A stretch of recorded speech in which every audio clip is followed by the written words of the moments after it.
In this video we're going to learn how to do trebles, and we're going to be using 4 trebles to make up a cluster.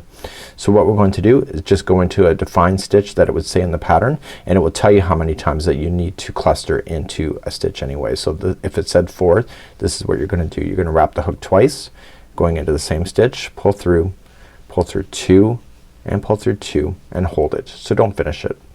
Do it again. So wrap twice, same stitch, pull through and pull through 2 and hold it, and you keep doing that.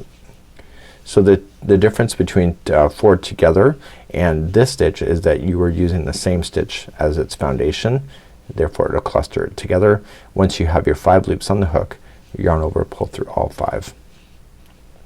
Let's just do it again just for argument's sake. So wrap the hook twice, pull through 2 and 2 and hold it, and do it again, 2 and 2 and hold. This is the 3rd time, and we got one more time to go. Okay, and then pull through all 5 loops, and then you're done. So this would be how you would do a cluster using trebles with 4 into the same stitch.